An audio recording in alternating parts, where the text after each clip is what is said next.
Okay, welcome Vegas newbies and Vegas veterans and everyone in between. This is Josh with Big Slick Vegas, and for this video, we're going to talk about the best mid-tier resorts on the Vegas Strip. Now, a while back, I did a video on, actually a two-part video on the budget hotels, but now we're going to move up to the mid-tier resorts. And mid-tier resorts, I would consider price-wise anyway, to be pretty much averaging over $100 a night um, for your weeknight rates. That includes the base rate as well as the resort fees, and I would say less than $175 a night. Most of these hotels are going to have probably a much larger selection of restaurants compared to the budget hotels, and just going to have probably better pool areas and probably more amenities as far as entertainment options and attractions go. Unlike, besides price, probably the difference between them and luxury properties is luxury properties typically are going to have better, more personable customer service than you will get at a mid-tier resort.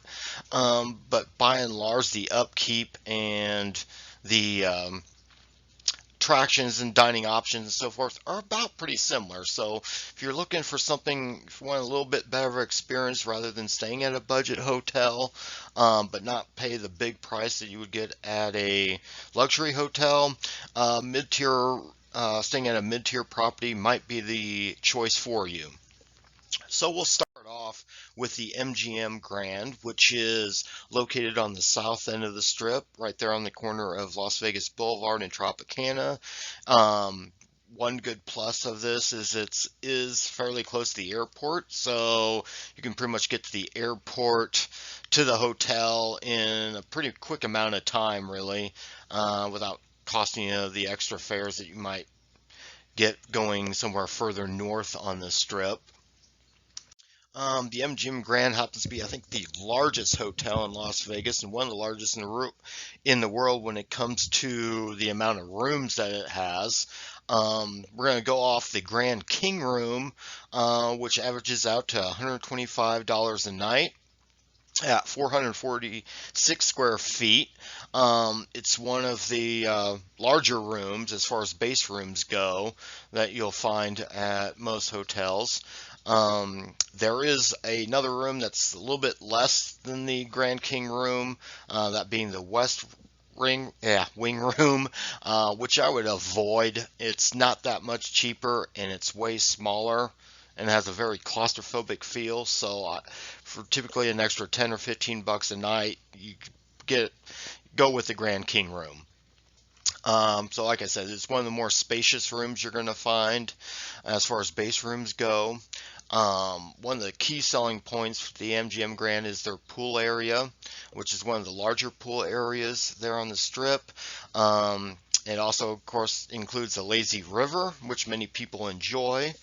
They do have a very strong dining selection, which includes restaurants such as Morimoto, Wolfgang Puck Bar and Grill, Craft Steak, the Tap Sports Bar, and Emerald Lagasse's New Orleans Fish House. And those are just a few to mention.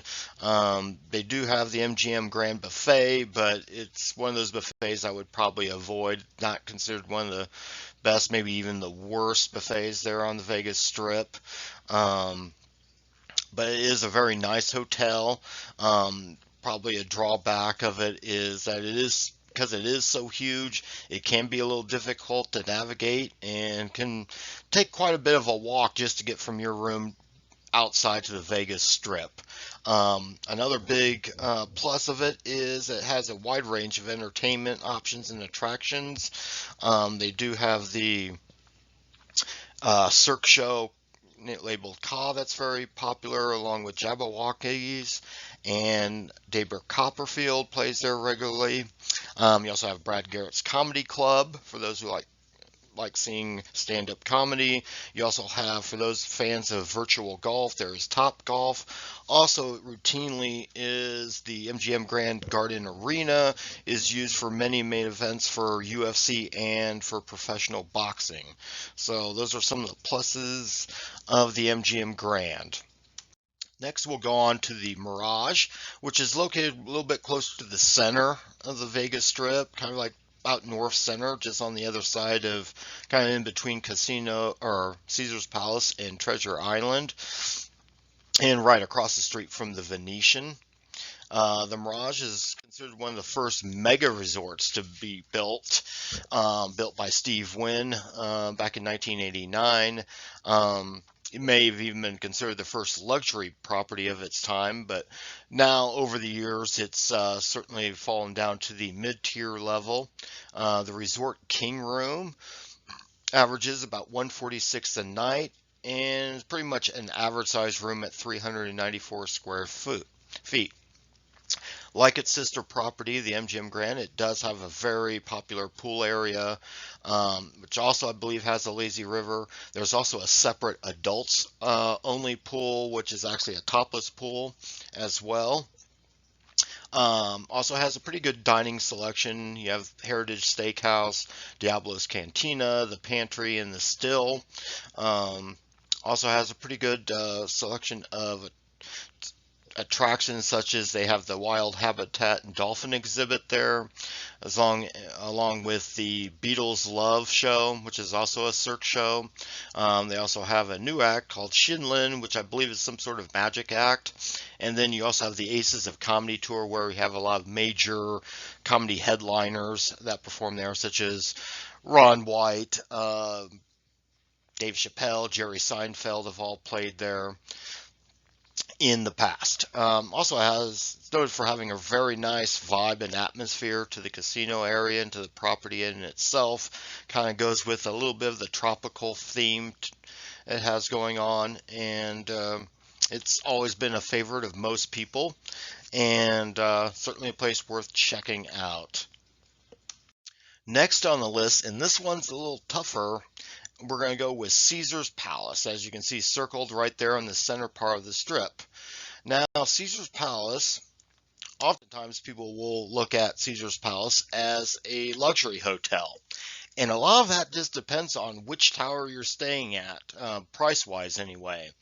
If you're staying at one of the newer towers, which on the left-hand side you'll see the Augustus Tower and the Octavius Tower, yes, they're certainly priced in the luxury hotel range. But there's also three other towers, which is the Julius Tower, which is probably typically one of the cheaper rooms there in Vegas, as well as the Forum Tower and the Palace Tower, which we see kind of there in the right of center. This is the one I'm going to go with, because mainly due to the value of staying in the Palace Tower. This really gives you a kind of almost like a good value, good bang for your buck, in that you're paying for a mid-level hotel or mid-level price to stay at, which essentially is considered to be a luxury property. Caesar's Palace, one of the oldest hotels still operating in the Strip, and has obviously grown quite a bit over the years. But if you look at the Palace Premium Room, it averaged out about 130 a night, and it's measured right now around 525 square feet, making it the largest and most spacious room on this list that I'm going to talk about. So that alone makes it a very plus for staying there at Caesar's Palace. They also have a very nice and very spacious pool area there at Caesar's. The location is considered one of the best, as it's right there on the center part of the Strip. However, it should be noted, kind of like MGM Grand, this might be a negative. Even though it's on the Strip, it kind of does sit a little bit far away from the main action. So it is going to be a little bit of a walk just to get up to the Las Vegas Strip, but it's not too bad. Like MGM, it is can be a little bit difficult to navigate. But other than that, you do have terrific dining options that you have within the hotel. Gordon Ramsay has two different restaurants there. One that sits outside the hotel out front, Hell's Kitchen, but also his pub and grill, which also sits inside the property as well. It also has the Bacchanal Buffet, which is considered one of the best buffets in Las Vegas. You also have the Nobu Restaurant, the Cheesecake Factory, Joe's Seafood and Steak, and Carmine's Italian Restaurant. Now, some of these restaurants are also included in the Forum Shops, which is connected to the Caesars Palace, which hosts several different restaurant options, as well as plenty of shopping options as well. So besides that, there too, they also have a decent amount of entertainment options. You do have a very popular show called Absinthe, which is a adult only show, but is highly regarded as being one of the best shows in Las Vegas. And they've routinely will be having several headliners performing concerts there.